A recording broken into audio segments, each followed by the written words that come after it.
The secret society that invented modern magic. The story of the Golden Dawn. Imagine a secret society, born in the twilight of an empire. A society that existed for less than 2 decades, yet would cast a shadow that stretches across the entire modern world. It was not a society of politicians or revolutionaries seeking to topple thrones.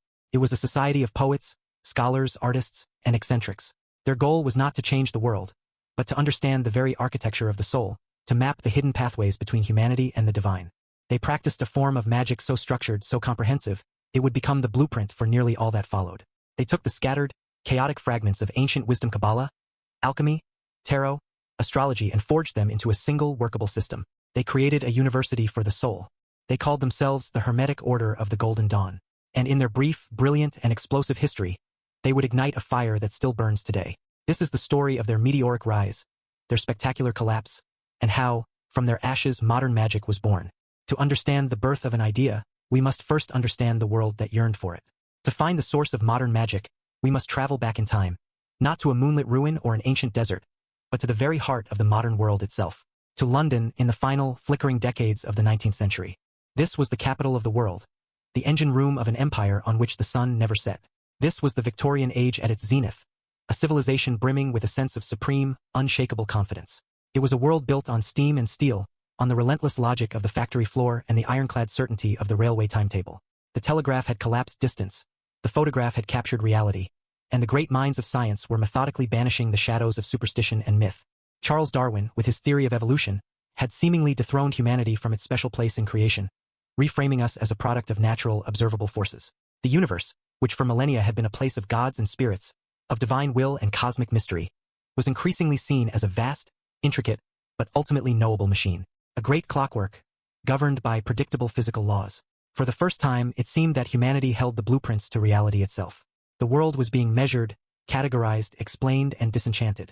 But for many who lived within this marvel of progress, it felt less like a brave new world and more like a gilded cage.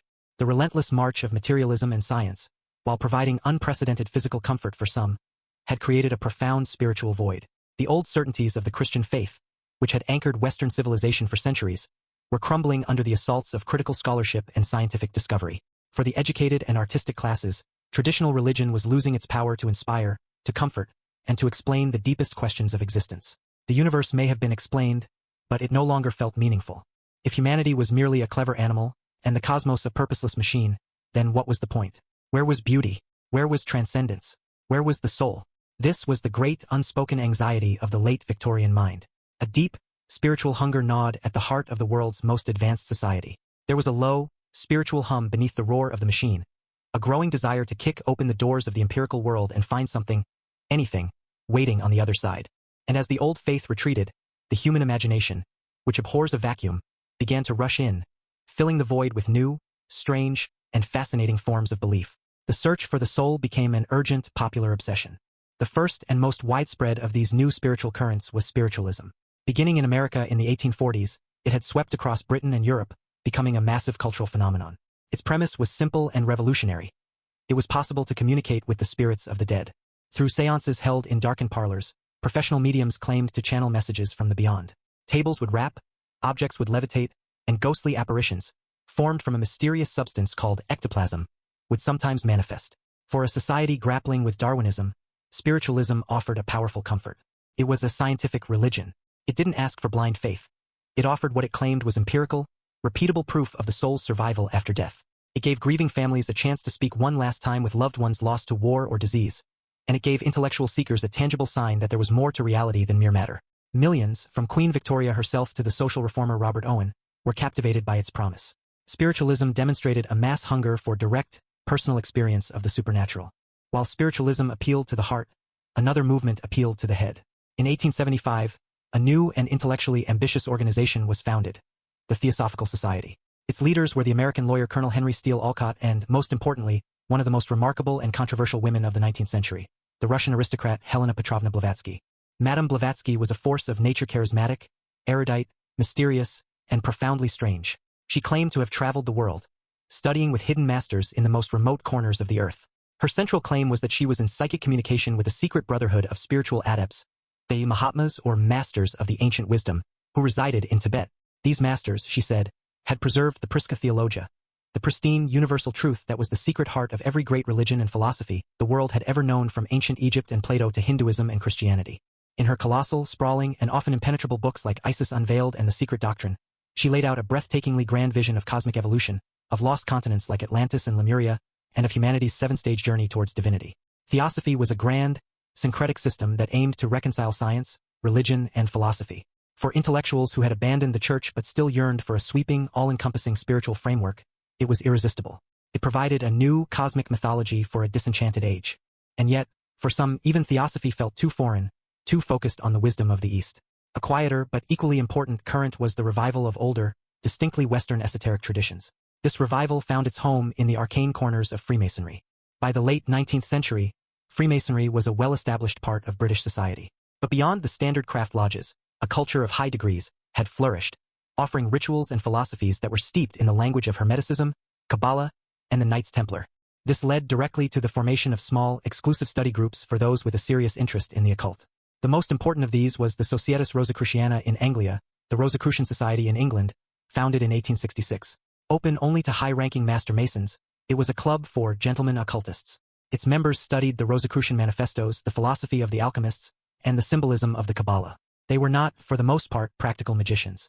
They were scholars, antiquarians of the arcane, collectors of forgotten lore. But within their ranks, a profound dissatisfaction was brewing. They had the books, the theories, the diagrams, but they lacked the practice. They had the map, but no one was telling them how to actually make the journey. And so, the stage was set. The gilded cage of the Victorian age had produced a generation of spiritual seekers, desperate for a key to unlock their prison. Spiritualism had proven that a mass audience was hungry for supernatural experience. Theosophy had provided a grand, intellectual framework and the tantalizing idea of hidden masters. And the Rosicrucian societies had gathered a core group of dedicated scholars who were steeped in the specific traditions of Western magic. All the necessary ingredients were present, simmering in the cultural cauldron of London. All that was needed was a catalyst. A group of individuals with the unique combination of scholarly knowledge, creative vision, and organizational genius to synthesize these scattered, chaotic currents. Someone who could take the dry theory of the Rosicrucian societies, infuse it with the cosmic scope of theosophy, and combine it with the promise of direct, repeatable experience that had made spiritualism so popular. Someone needed to build a new kind of order. Not just a club for study or a society for belief, but a practical school, a university for the soul that could teach the very art of magic itself. The world was holding its breath, and three men, armed with a mysterious cipher manuscript, were about to answer the call. Every great secret society needs a foundational myth, a story of discovery, a whispered transmission of ancient authority, a thread connecting the present moment to a lost and golden past. For the Hermetic Order of the Golden Dawn, this myth would be woven from a handful of cryptic pages, a ghostly German adept, and the singular ambitions of three remarkable and remarkably different men. They were the architects of the order, its founding trinity. They would be known as the Three Chiefs. To understand the Golden Dawn, one must first understand them, for the order was a perfect reflection of their combined strengths, their shared passions, and ultimately their fatal flaws. First, there was the scholar, Dr. William Wynne Westcott. In the bright light of day, Westcott was the very picture of Victorian respectability. He was a practicing London coroner, a man intimately familiar with the material facts of life and death. His world was one of inquests, evidence, and sober scientific judgment. But when the sun set, Dr. Westcott inhabited a different world entirely. He was an obsessive, almost fanatical student of the occult. His passion was not for seances or table rapping, but for the deep, textual traditions of Western esotericism. He was a high-ranking Freemason, fluent in the symbolic language of the craft. He was an early member of the Theosophical Society, drawn to its grand cosmic scope.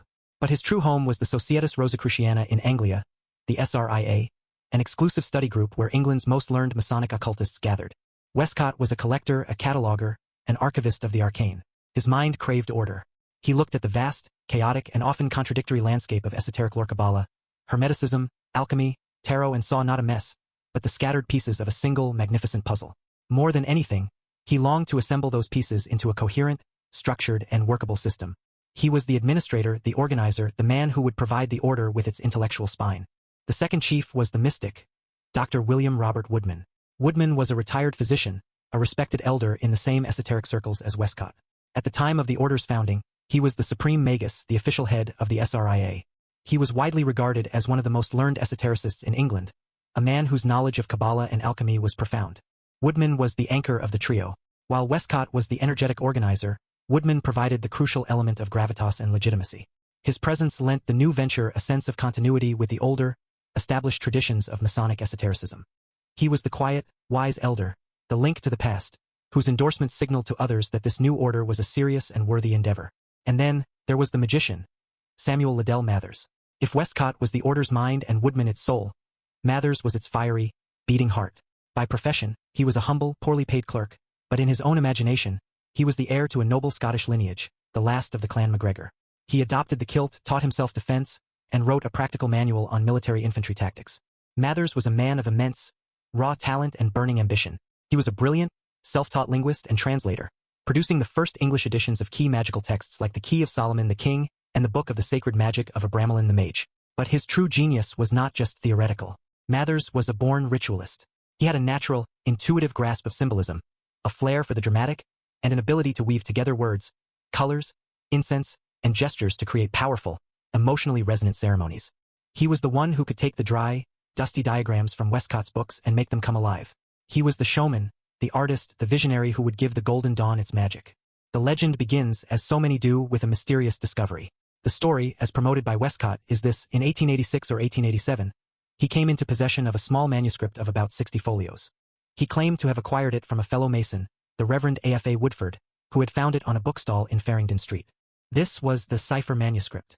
It was written in a simple substitution cipher, which Westcott, a student of such things, quickly identified as the one described by the 15th-century German abbot and occultist Johannes Trithemius. Westcott set about deciphering the text. What he found, he claimed, astonished him. The pages contained the skeletal outlines, the bare-bones structure, of a series of 5 initiation rituals for a secret magical fraternity. The rituals were graded, progressing in a sequence that corresponded to the elements and the lower spheres on the Kabbalistic tree of life.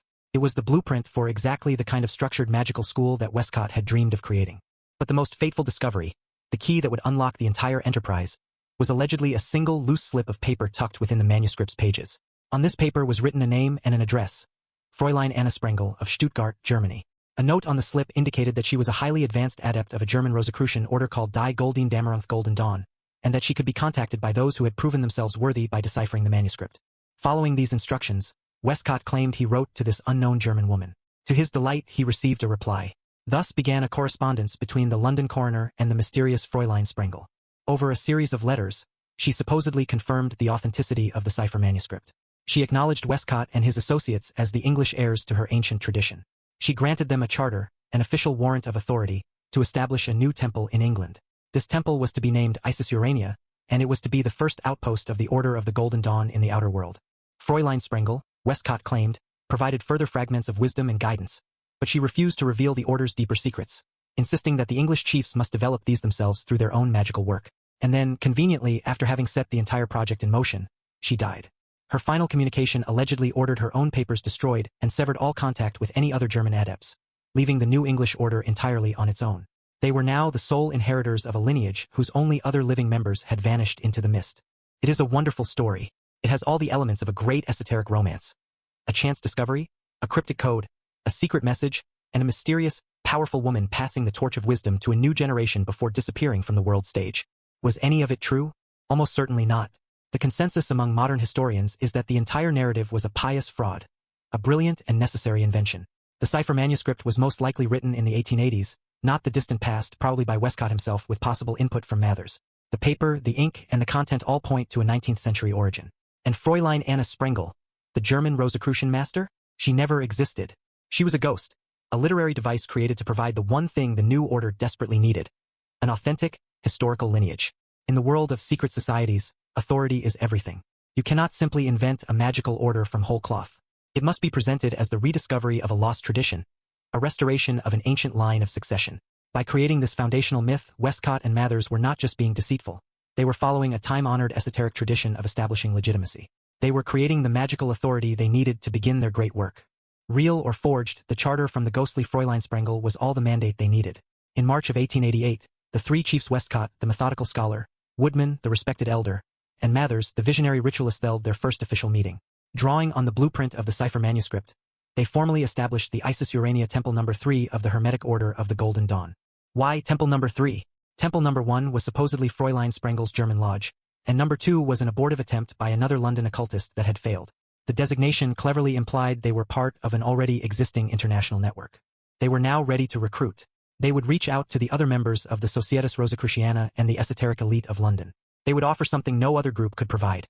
Not just a place to study magic, but a place to learn it, to practice it, and to live it. The doors to the University of the Soul were about to open. The true genius of the Hermetic Order of the Golden Dawn was not its fabricated lineage. A dozen secret societies had claimed descent from ancient masters. The true revolution, the act that would secure the Order's place in history, was its curriculum. For the first time, the sprawling, tangled, and often contradictory traditions of Western esotericism were synthesized and organized into a single, coherent, and progressive system of training. This was not a social club for idle debate. It was a magical university. It had a graded structure, a rigorous syllabus, practical coursework, and a series of examinations. It was designed to take a complete novice, a person with nothing more than a sincere desire to learn, and methodically guide them, step by step, along the path to becoming a practicing adept. It was a complete curriculum for the human soul. The order was built on a threefold structure, a ladder of spiritual ascent.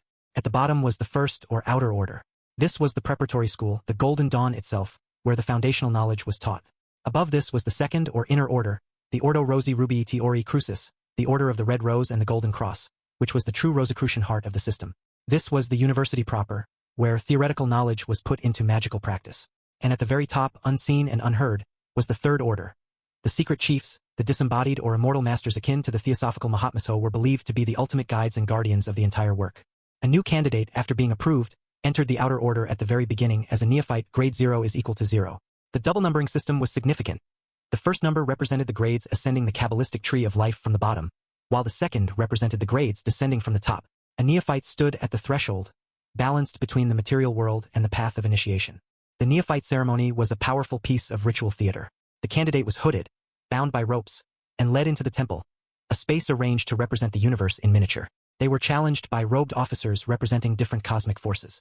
They took a solemn oath of secrecy and were ritually purified and consecrated. Finally, the hood was removed, and they were brought from symbolic darkness into the light of the order, their journey having officially begun. From there, the aspirant began their slow ascent through the grades of the outer order. Each grade was associated with one of the 4 classical elements and a corresponding sphere on the lower part of the tree of life. To advance, a member had to do more than just pay their dues. They had to work. First came the grade of Zealoter. 1 is equal to 10, corresponding to the element of earth and the sphere of Macheth, the kingdom. Here, they began their studies, learning the basics of the Hebrew alphabet, the symbolism of the tree of life, and the practice of divination by geomancy. Then came Theoricus. 2 is equal to 9, the grade of air and the sphere of Yesod, the foundation. Studies deepened, now including more complex aspects of Kabbalah and the basics of astrology. Next was Practicus. 3 is equal to 8, the grade of water and the sphere of Hod, splendor. Here, the student was introduced to the esoteric meaning of the tarot, learning the complex system of correspondences that the chiefs had devised. Finally, they reached the grade of Philosophus. 4 is equal to 7, the grade of fire and the sphere of Netzach, victory. This was the culmination of the outer order's work, where the alchemical symbolism was introduced. At each stage, the member was given a series of knowledge lectures, written primarily by MacGregor Mathers. These were detailed instructional papers they had to study and copy out by hand. Before they could pass to the next grade, they had to sit for a written examination, proving their mastery of the material. This academic rigor was unprecedented in a magical society. It ensured that by the time a member completed the outer order, they possessed a formidable theoretical understanding of the occult sciences. And 4 sciences, in particular, formed the pillars of the curriculum. The first and most important pillar was Kabbalah. The Golden Dawn took the mystical system of the Jewish Kabbalah and made it the central filing cabinet for their entire universe. The Tree of Life, with its 10 Sephirot, divine emanations, and 22 connecting paths, became a universal map. Every planet, every element, every tarot card, every archangel, every god form from the Egyptian or Greek pantheons could be assigned a specific place on the tree. It was an intellectual master key, a tool for organizing all knowledge and seeing the hidden connections between seemingly disparate things. The second pillar was astrology. Members were taught not just to understand the signs of the zodiac, but to see the planets as living cosmic forces. They learned to calculate their own natal chart, viewing it as a symbolic map of their own soul's strengths and weaknesses, their personal magical karma. The third pillar was the tarot. Before the Golden Dawn, the tarot was primarily a tool for fortune-telling, its deeper meaning obscured. The order's chiefs, particularly Mathers, performed a work of genius. They took the 78 cards of the tarot deck and systematically integrated them with the Kabbalistic tree of life. The 22 cards of the major arcana were assigned to the 22 paths of the tree, and the minor arcana cards were mapped onto the Sephirot in the 4 elemental worlds. The tarot was transformed from a deck of cards into a visual textbook of the cosmos, a set of 78 symbolic gateways into the mysteries of the soul. The fourth pillar, less emphasized but still present, was geomancy, an ancient system of divination based on generating random figures. It served as a practical introduction to the principles of divinatory art. After several years of this intensive study, if the student had passed all their exams and proven their dedication, they reached a final gateway grade called the portal. Here, they stood at the threshold of the inner order. They were ready to move from theory to practice. They were ready to learn how to do magic. To be invited into the second order, the Rosae Rubii et Ori Crucis, was the great goal of every member. This was the true Rosicrucian core of the system. The initiation into its first grade, Adeptus Minor, 5 is equal to 6, was the order's most profound and powerful ceremony. It was a ritual of symbolic death, transformation, and rebirth. The candidate was bound to a cross and lowered into a replica of the tomb of Christian Rosenkreuz, the vault of the Adepti. They took a new oath, dedicating their lives to the great work. When they emerged, they were no longer just a student. They were an adept. Now, their real training began. In the second order, the focus shifted entirely to practical magic. Under the detailed instructions written by Mathers, the Adeptus Minor learned the core skills of a ceremonial magician. They learned how to create their own magical tools, the fire wand, the water cup, the air dagger, and the earth pentacle. These were not mere props. They had to be handmade and then ritually consecrated, turning them into extensions of the magician's own will and channels for cosmic forces. They were taught the lesser banishing ritual of the pentagram, a fundamental daily practice for purifying one's personal space and strengthening the magical aura. They learned the middle pillar exercise, a technique of vibrating divine names to awaken the energy centers within the body, a form of Western chakra work. And they were taught the high arts of ceremonial magic. Invocation, the art of drawing down a specific divine consciousness like that of an archangel or an ancient deity into oneself. And evocation, the far more dangerous art of summoning a spirit to visible appearance outside of oneself. They learned the secrets of making talismans, of scrying in a crystal to see visions, and of astral travel, the ability to project one's consciousness out of the physical body to explore the inner, symbolic landscapes of the Tree of Life. Finally, they were introduced to the Order's most secret and complex system, Enochian magic. This was a system based on the work of the 16th century Elizabethan magician John Dee and his scryer Edward Kelly, who claimed to have received a complete angelic language and a map of the heavens from spiritual beings. Mathers took Dee's complex and chaotic diaries and systematized them into a workable, though still incredibly difficult, magical practice. In one of its most radical and historically significant departures from the esoteric clubs of the time, the Golden Dawn admitted women on a completely equal basis to men. In an age where women were barred from universities, the professions, and political life, the Order offered them a space where they could be intellectual and spiritual equals, rising to the highest positions of leadership based on merit alone.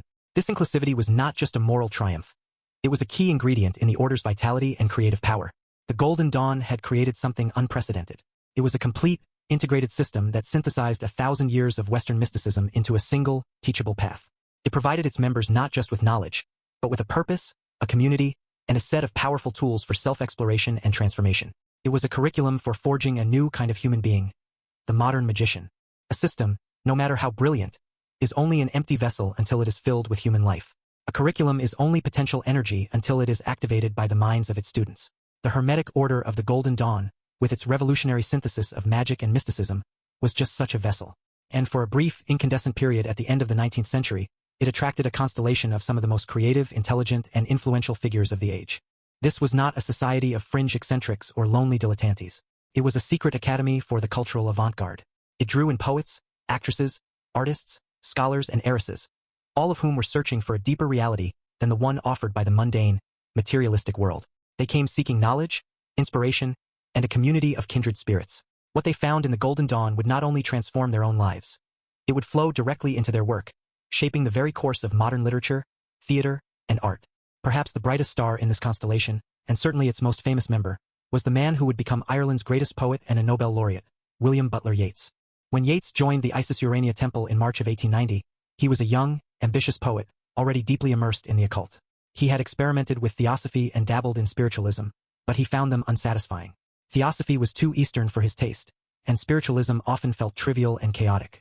Yeats was searching for something else. A system rooted in the Western tradition, one that could provide a coherent symbology and a practical method for accessing the world of spirit. He wanted a framework for his art. In the Golden Dawn, he found exactly what he was looking for. He was not a casual member.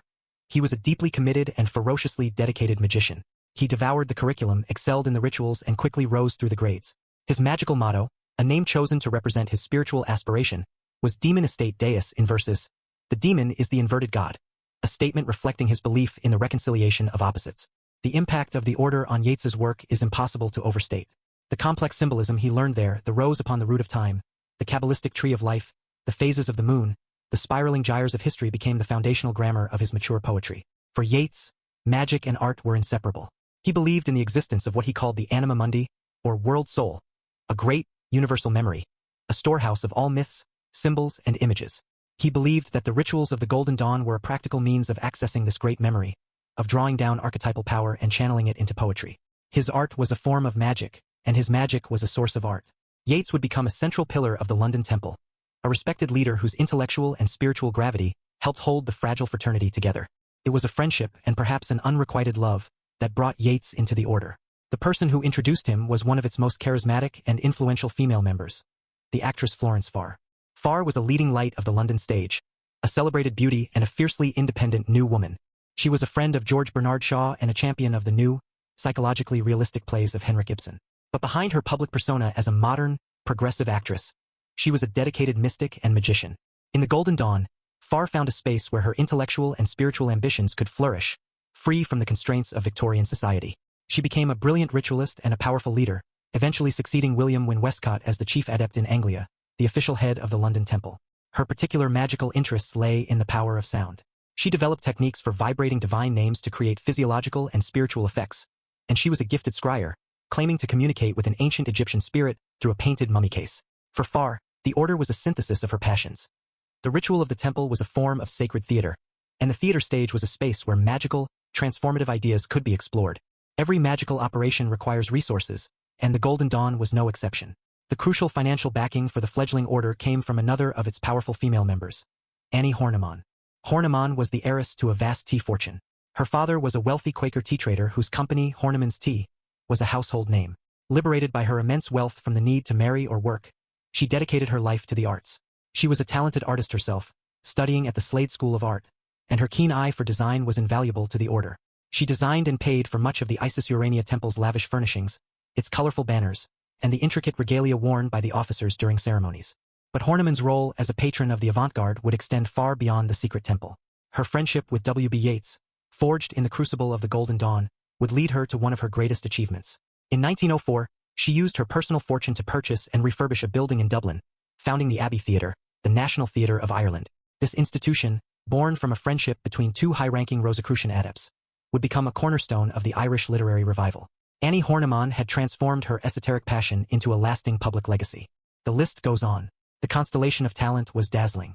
There was Arthur Machen, a struggling writer whose experiences in the order, with its hints of contact with elemental, pre-human forces, would deeply inform his classic works of supernatural horror like The Great God Pan. There was Algernon Blackwood, another master of the weird tale, whose stories often explored themes of nature mysticism and communion with vast, non-human consciousnesses, ideas central to the order's worldview. There was Arthur Edward Waite, a prolific and respected American-born scholar of mysticism. Waite was more of a mystic than a magician, and he would eventually lead a faction that purged the rituals of what he saw as dangerous practical magic. But his lasting legacy would be the creation of the most famous and widely used tarot deck in the world. In 1909, he collaborated with a fellow Golden Dawn member, the gifted artist Pamela Colman Smith, to produce the Rider-Waite-Smith deck. Smith's brilliantly intuitive and symbolic illustrations, which for the first time provided pictorial scenes for all 78 cards, were a direct product of the esoteric teachings she had absorbed in the order. This deck would become the gateway to the tarot for millions. For a brief, shining moment at the turn of the century, the Isis Urania Temple was arguably one of the most intellectually and artistically fertile environments on the planet. It was a secret laboratory where the myths and symbols that would define 20th century modernism were being forged. But a constellation is a fragile thing. It is a pattern held in place by a delicate balance of forces. And the very qualities that made the members of the Golden Dawn so brilliant, their fierce intelligence, their passionate creativity, their powerful wills, and their towering egos, also contained the seeds of their own destruction. The brilliant stars of the order were on a collision course. The fraternity that had brought them together was about to be torn apart by their rivalries.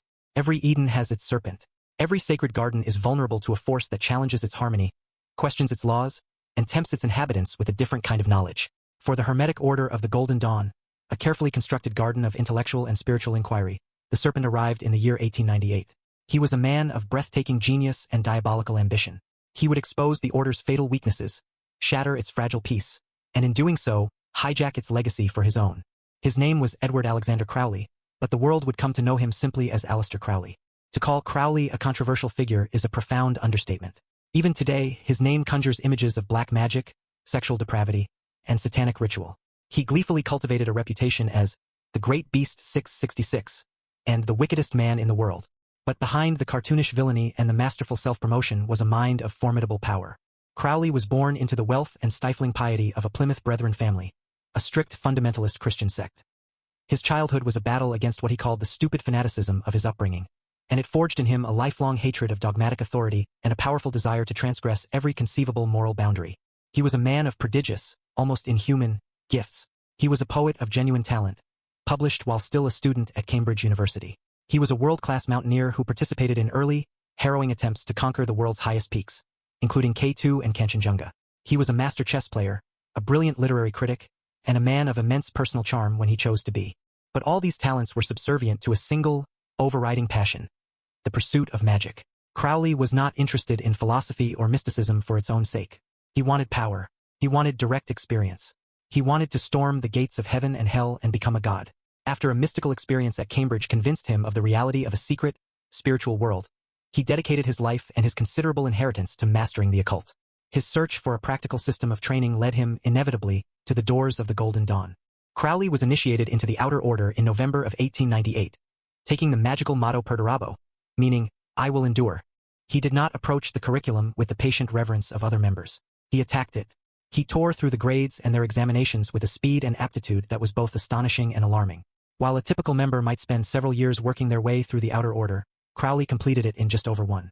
He immediately recognized the genius of the system that Mathers had constructed. He saw it as the most effective and powerful tool for spiritual and magical development that had ever been devised. But he had no patience for what he saw as the stuffy, bourgeois morality of its London leadership. He saw them as academics and dilettantes, playing at magic, while he was prepared to live it, to bleed for it, to sacrifice everything for it. His presence in the Isis Urania temple was a constant source of friction. His open bisexuality, his decadent lifestyle, his arrogant demeanor, and his open disdain for many of the senior members created an atmosphere of immediate distrust. The conflict centered on one man, W.B. Yeats. The two were almost perfect opposites. Yeats, the respected poet, the spiritual idealist, the man who sought to use magic to create beauty and connect with a noble, ancient tradition.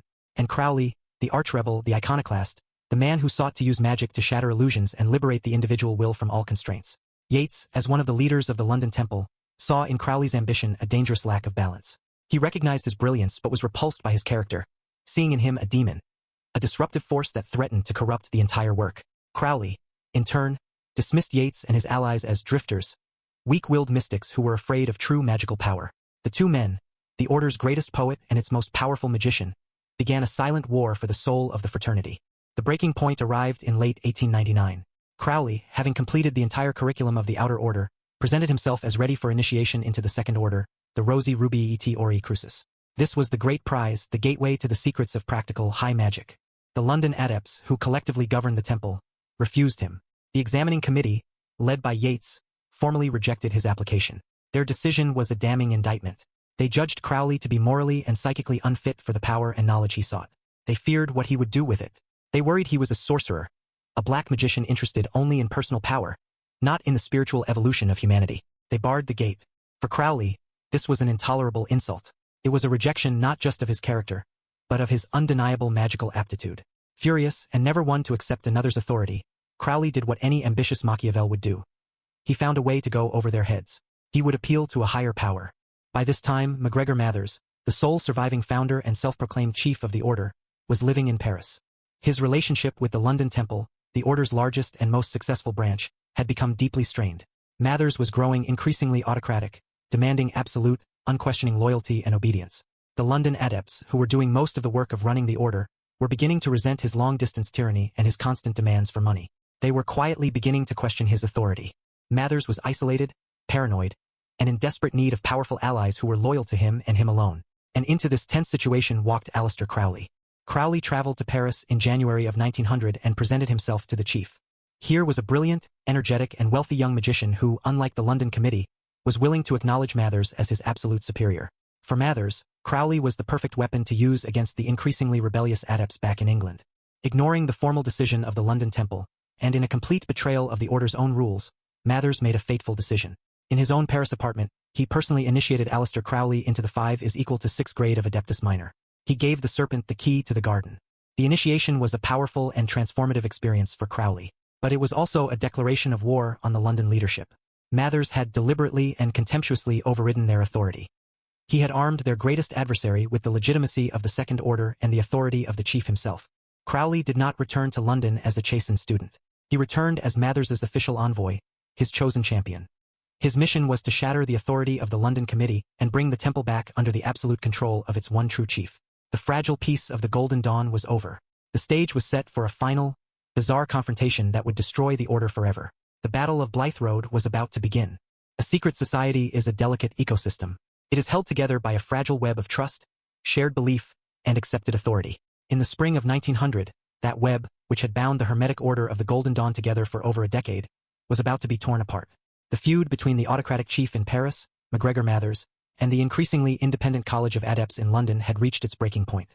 The serpent was not just in the garden. He had been formally invited in and deputized by its creator. The conflict was no longer a matter of private letters and simmering resentment. It was about to erupt into open warfare. It would be a war fought not with armies, but with injunctions.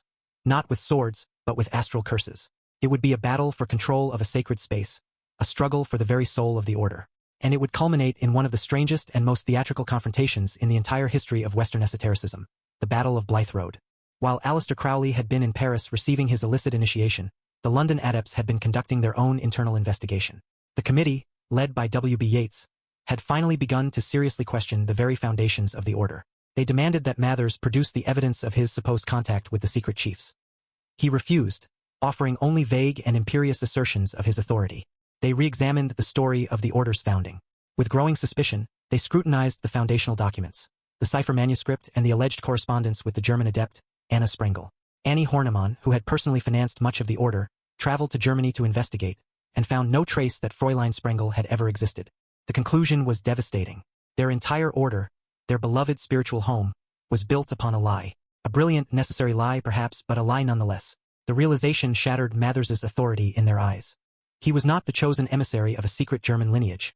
He was a co-conspirator in a pious fraud.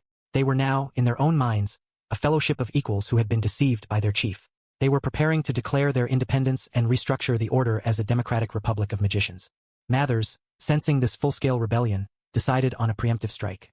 From Paris, he sent a furious telegram, formally expelling Yeats and the entire investigating committee from the order. He declared them traitors to the great work, and he unleashed his newly appointed enforcer. He gave Aleister Crowley a clear and simple mission: return to London, seize control of the order's property and official documents, and install a new leadership loyal to Mathers.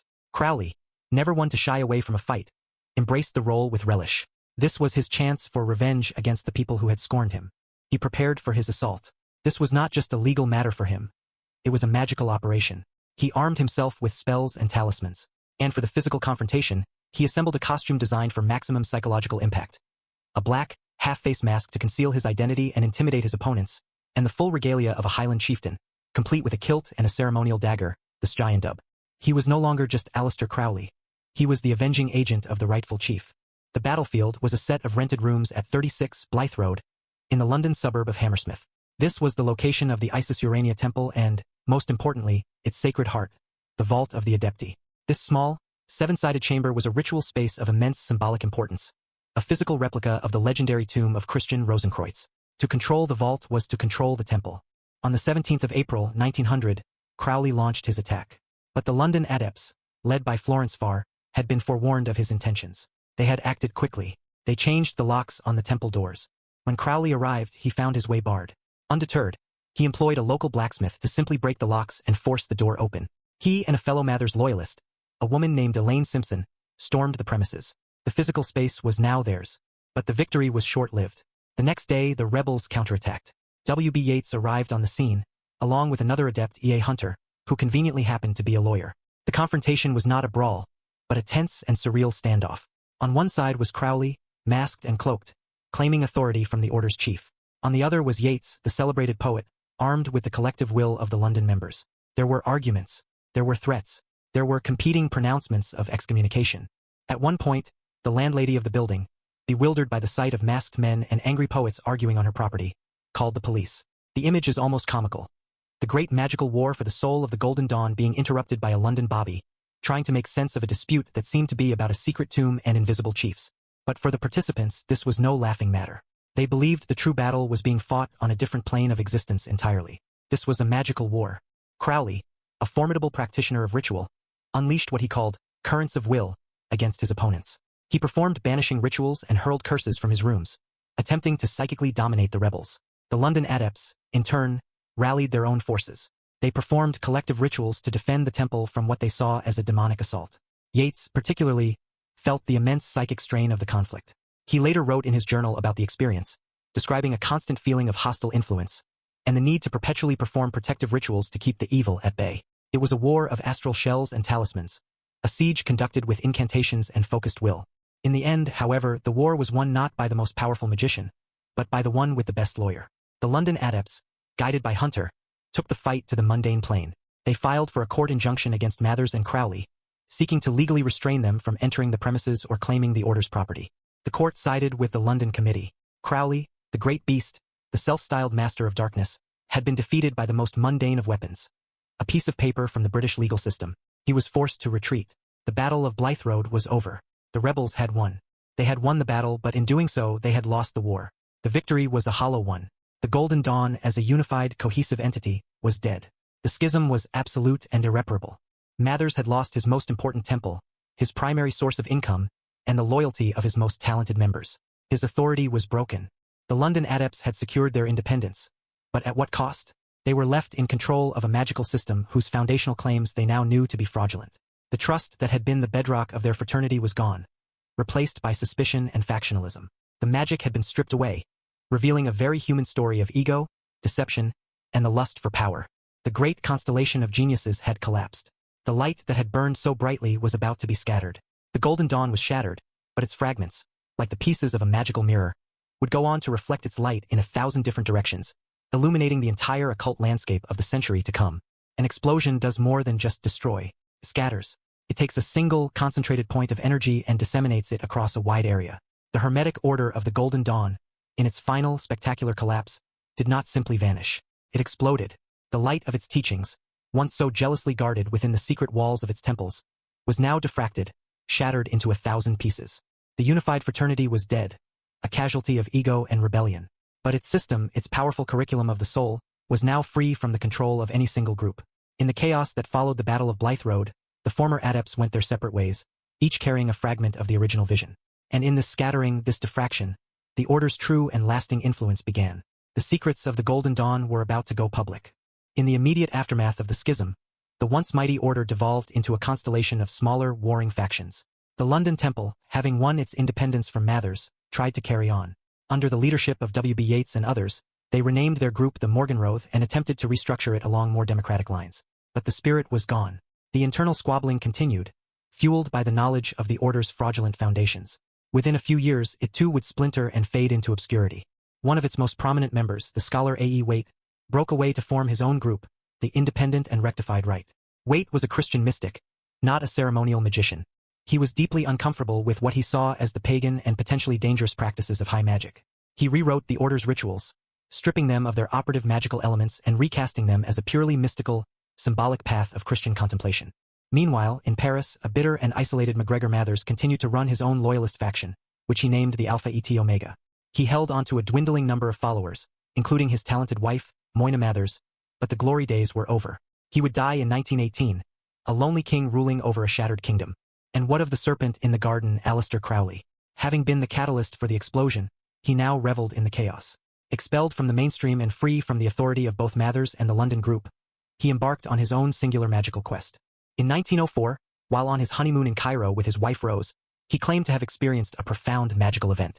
He alleged that a disembodied intelligence named Aiwass dictated to him a new holy book, a scripture for a new age.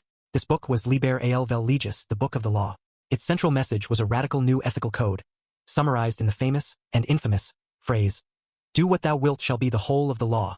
This was the birth of Thelema, Crowley's new religion of liberated will. But while the philosophy was new, the entire practical structure he built around it was taken directly from the Golden Dawn. He created his own magical order, the A Therefore, whose graded system of training was a direct, albeit more demanding, copy and continuation of the Golden Dawn's curriculum. The rituals, the tools, the correspondences, the emphasis on Kabbalah and the Tarot, it was all there. Crowley had taken the engine that Mathers had built, ripped it out of its Victorian chassis, and installed it in his own high-speed and far more dangerous vehicle. The greatest consequence of the schism, however, was the breaking of the oath of secrecy. The knowledge that had been transmitted only under solemn vows was now about to be broadcast to the world. Crowley, in an ultimate act of magical rebellion and personal vengeance against Mathers, began publishing vast sections of the Order's secret rituals and knowledge lectures in his journal, The Equinox, which he subtitled The Review of Scientific Illuminism. Starting in 1909, he systematically revealed the core teachings of the order, making them available to anyone who could afford the price of a subscription. Mathers sued him for breach of copyright, but lost. The genie was out of the bottle, and it would never be forced back in. The process of public revelation was completed a generation later by another former member, Israel Regardie. Regardie was a student of Crowley's who later became disillusioned with him. However, he remained a passionate believer in the power and genius of the original Golden Dawn system. He feared that with the death of the original members and the decay of the splinter groups, this precious knowledge would be lost forever. Between 1937 and 1940, Regardie made a momentous decision. He gathered every Golden Dawn document he could find, the initiation rituals, the knowledge lectures, the instructions for practical magic, and published them in a massive 4-volume work. He simply titled it The Golden Dawn. It was a complete, unabridged textbook of the Order's entire system, from the first step of the neophyte to the advanced magic of the Adeptus Minor. With this single act, Regardie ensured the survival of the Golden Dawn's legacy, transforming it from a secret oral tradition into an open-source system available to any dedicated student. This widespread publication of the Order's secrets created ripples that would reshape the entire spiritual landscape of the 20th century. The diffracted light of the Golden Dawn would illuminate the birth of entirely new movements. Its most significant and widespread influence can be seen in the creation of the modern pagan religion of Wicca. In the 1940s and 50s, a retired English civil servant and amateur occultist named Gerald Gardner began promoting what he claimed was the surviving remnant of Europe's pre-Christian witch cult. The religion he founded, Wicca, while drawing on folklore and folk magic, built its ritual structure almost entirely on the scaffolding of ceremonial magic that Gardner had learned, primarily through the published works of Aleister Crowley. The Wiccan magical circle, cast to create a sacred space between the worlds, is a direct descendant of the Golden Dawn's magical circle. The use of the 4 elemental tools, the wand, the cup, the athame or dagger, and the pentaclea's pure Golden Dawn. The concept of invoking a god and goddess into the high priest and priestess mirrors the Golden Dawn's practice of assuming god forms. The most influential magical system of the 19th century had become the direct ancestor of the most popular pagan religion of the 20th. The diffraction continued. The Rider-Waite-Smith Tarot deck, created by 2 Golden Dawn adepts, became the default tarot deck for the entire world, its imagery defining the popular understanding of the cards for generations to come. The principles of ritual magic, the correspondences of the Kabbalah, the techniques of astral projection, all of these, systematized and popularized by the Order, became the common language of virtually all subsequent Western magical traditions, from the various forms of Thelema to the more eclectic practices of chaos magic. The Hermetic Order of the Golden Dawn, the secret society that had failed so spectacularly, had, in its failure, succeeded beyond its founder's wildest dreams. It had intended to create a small, elite brotherhood of hidden masters. Instead, by shattering, it had inadvertently democratized its knowledge, seeding the entire culture with its ideas. The light, once concentrated, was now everywhere. And so we arrive at the final, remarkable irony in the story of the Hermetic Order of the Golden Dawn. A secret society, conceived in the gaslit parlors of Victorian London, founded upon a noble lie, and destroyed from within by the very egos it sought to transcend, became the single most important and influential magical organization of the last 500 years. Its dream of a hidden college of enlightened adepts who would secretly guide the evolution of humanity failed. It collapsed into a bitter feud of lawsuits, excommunications, and psychic warfare. But its practical achievement, its lasting legacy, was monumental. The Order failed, but its system succeeded. And in doing so, it gave birth to what we now know as modern magic. Before the Golden Dawn, the Western esoteric tradition was a vast, bewildering, and largely inaccessible wilderness. It was a collection of fragmented and often contradictory systems. To become a practicing magician, one had to be a dedicated, often wealthy scholar, spending years hunting down rare manuscripts, attempting to decipher their coded language, and trying to make sense of their complex and frequently dangerous instructions. The path was obscure, solitary, and fraught with peril. The genius of the Golden Dawn was to take this wilderness and draw a map. Mathers, Westcott, and Woodman were not great original philosophers. They were master synthesizers. They took the great pillars of the tradition, the cosmic map of Kabbalah, the symbolic language of the tarot, the divine hierarchies of Hermeticism, the ritual technology of the medieval grimoires, and they fused them together. They created a single, unified, and, most importantly, workable system. They created a step-by-step curriculum, a practical course of study that could take an intelligent, dedicated novice and transform them into a competent ceremonial magician. They provided the textbooks, the lesson plans, the examinations, and the laboratory instructions. They invented the magical university. They didn't just preserve the ancient wisdom. They updated it, systematized it, and made it accessible for the modern world. This is the core of their legacy. The Golden Dawn's great contribution was not a new philosophy, but a new technology of the soul. They provided a set of repeatable, practical techniques for altering consciousness and exploring the inner worlds. Think of the rituals that are now commonplace in modern occultism. The lesser banishing ritual of the pentagram, used by countless practitioners today to cleanse a space and focus the mind, was a foundational Golden Dawn practice. The middle pillar exercise, a technique for awakening the body's energy centers, is a direct product of their synthesis of Kabbalah and vitalism. The very idea of a set of consecrated elemental tools, the wand, cup, dagger, and pentacle representing the magician's will, emotion, intellect, and physical body, was standardized and popularized by them. They transformed the tarot from an obscure fortune-telling device into a profound engine of psychological and spiritual exploration. And by admitting women as absolute equals, they broke with centuries of male-dominated esoteric tradition and opened the magical path to half of humanity, prefiguring the more inclusive spiritual movements that would dominate the 20th century. They did not discover lost Atlantis or make contact with the secret chiefs on Mars. What they did was something far more practical and arguably far more profound. They created a toolkit for the modern soul, a psychic gymnasium, where the muscles of will, imagination, and consciousness could be trained and strengthened. The story of the Golden Dawn is, in the end, a quintessentially human tragedy. It is a powerful cautionary tale about how the loftiest of spiritual aspirations can be brought crashing down by the most basic of human failings. It is a story of profound spiritual yearning, of breathtaking creativity, of artistic and intellectual genius. But it is also a story of crippling ego, of petty jealousy, of bitter betrayal, and the corrupting lure of power. The men and women who sought to become gods proved to be all too human. But their human failure cannot eclipse their magical triumph. They opened a door, and through that door, the potent, often dangerous, and endlessly fascinating currents of Western magic flowed out of the secret temple and into the modern world. From the high poetry of W.B. Yeats to the dark thelema of Aleister Crowley, from the archetypal imagery of the modern tarot to the nature-based rituals of Wicca, from the fantasy literature of the 20th century to the diverse occult subcultures of the 21st, the ghost of the Golden Dawn is everywhere. Its diffracted light continues to illuminate the strange and hidden corners of our culture.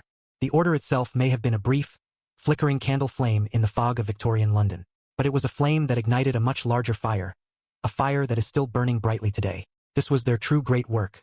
This was the birth of modern magic.